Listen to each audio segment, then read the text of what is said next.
welcome. This is Arunava Chaudhuri and you are on my YouTube channel, Arunfoot.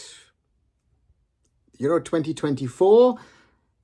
We start today with a look at the 6 groups at the tournament, which starts on Friday, June the 14th, here in Germany. Group A consists of Germany, Scotland, Hungary, and Switzerland.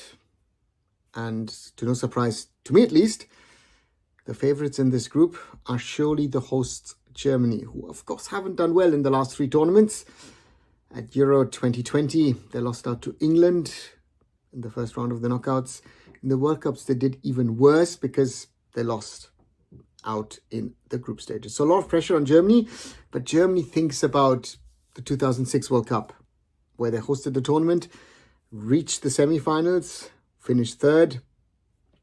Maybe that is something of an aim. But when we look at the group stage, this German team surely has potential. Julian Nagelsmann has a very exciting team of experience and young talent. A goalkeeper like Manuel Neuer, who has Marc-André ter Stegen as a backup. Centre-backs like Antonio Rüdiger and Jonathan Tah, two who've had most probably the best season of their careers so far.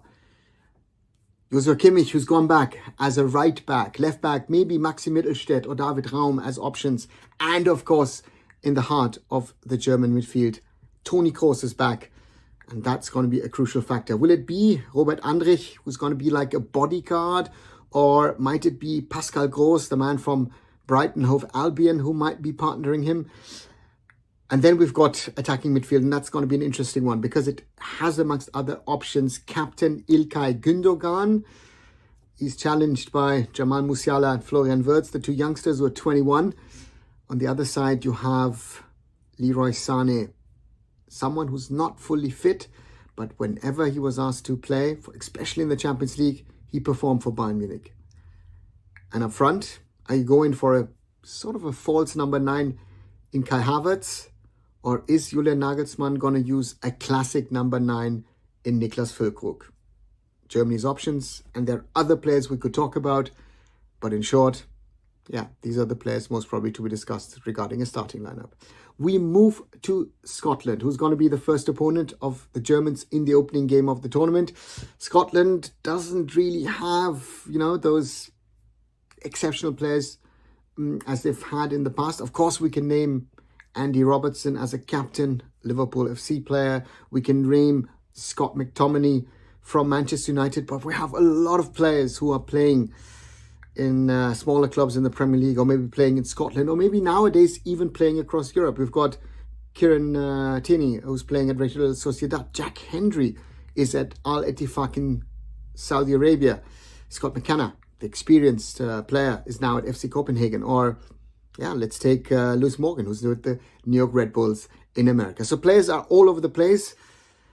Could it be a tournament for Billy Gilmour? Could it be a tournament for Che Adams? Scotland has a lot to prove and wants to try at least to get out of the group stage. But it won't be easy because the other 2 opponents in that group are Hungary and Switzerland.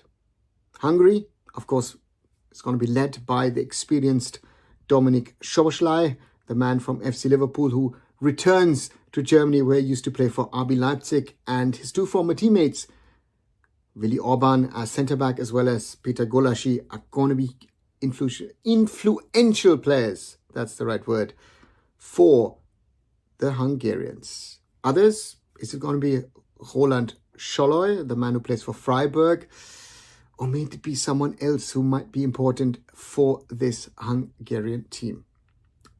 The 4th and final team in this group, not to forget, are the Swiss. Always seen as very talented, can cause an upset here or there. They did at Euro 2020 when they beat the French on penalties.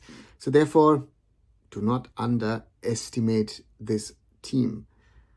Led by Granit Xhaka, who just ensured that Bayer Leverkusen won the Bundesliga in a season that they were unbeaten in. But there are other players. Will it be Jan Sommer or the talented Gregor Kobel in goal? Manuel Akanji has developed into a world-class centre-back at Manchester City.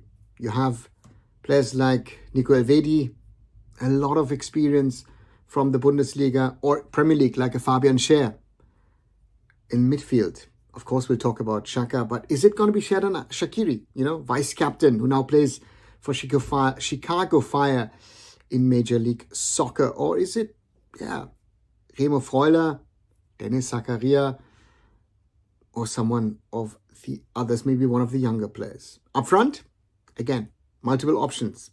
Breel Embolo plays with Zakaria at AS Monaco. Will he be the one? Noah Okafor at AC Milan. They've got options. Ruben Vargas, has shown his talent on the wings, be it at Augsburg or be it for the Swiss. Group A, a very, very exciting group. But for me, it would be a surprise if Germany do not top this group. And if you ask me who's going to finish second, I would most probably go for the Swiss. Third, Hungary. Fourth, Scotland. Let me know what you guys think. Let me know who will finish top, who will finish second or third or fourth in this group.